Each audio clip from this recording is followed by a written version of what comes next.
And now, ladies and gentlemen, the star of our show.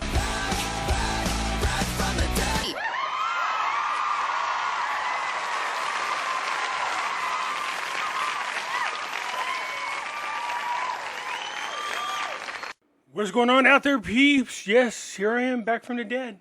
It's amazing. Anyways, sorry I've been away for a little while. Too busy bleeding to death. Apparently, I have an amazing ability to bleed more than any other human being in the world and not have measurable blood loss, which is kind of crazy. Anyways, that's neither here nor there. I'm fine.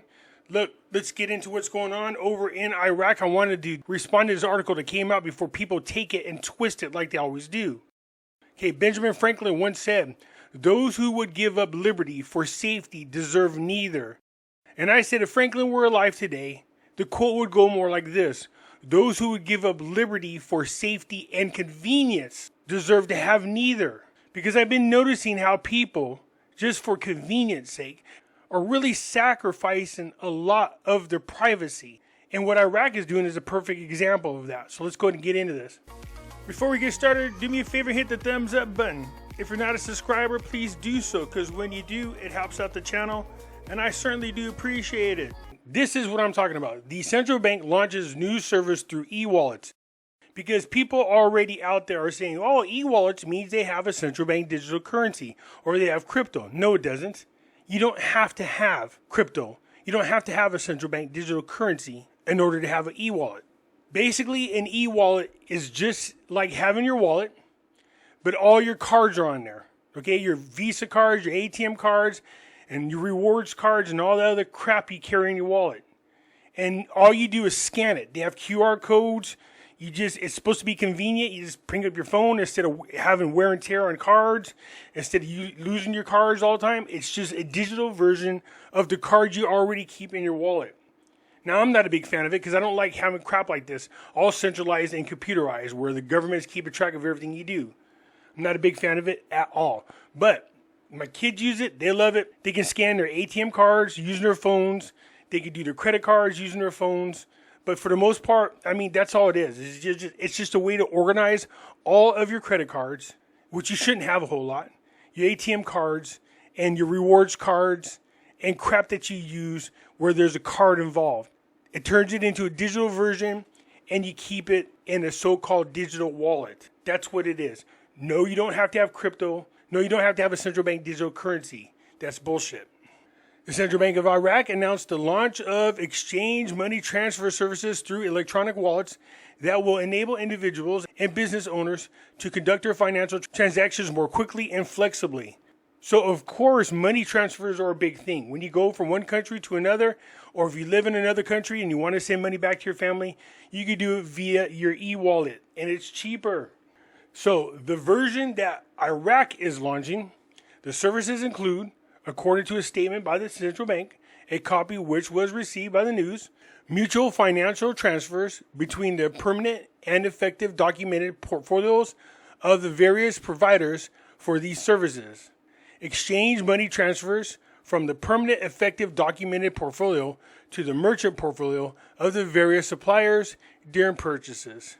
So one of the things about having an e-wallet is this. If I'm in the United States, instead of sending money to my family, they can have a version of my e-wallet card.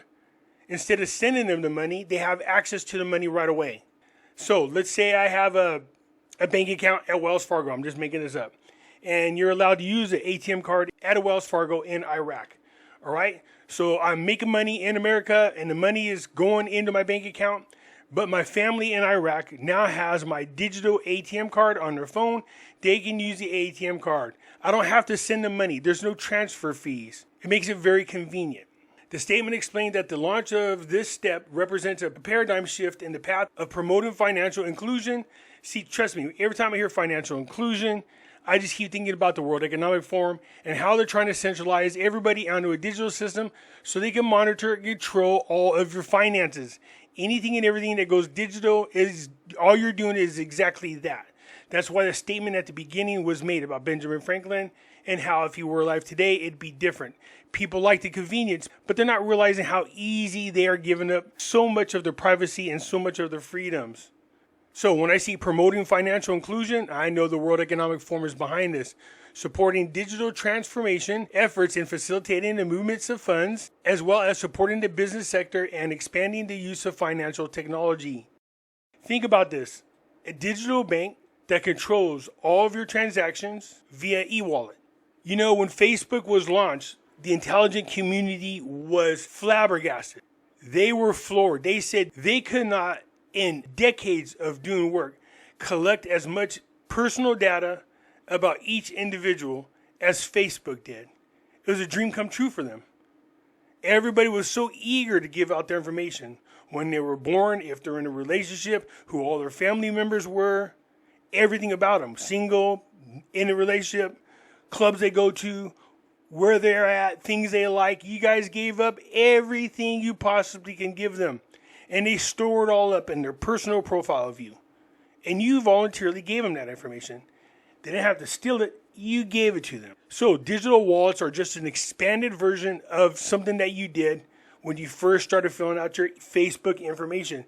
You're voluntarily giving up all your data and your financial information in the e-wallet that is being stored, and it keeps a personal profile of you just so you can conveniently have it there. But no, you don't have to have crypto, you guys, to have this. You know, as a matter of fact, most people are already using PayPal, Western Union, Venmo are examples of e-wallets. Skrillex. My bad, not Skrillex, Skrill. These are all examples of e-wallets. But I want to make sure that you understand this. You do not have to have a central bank digital currency.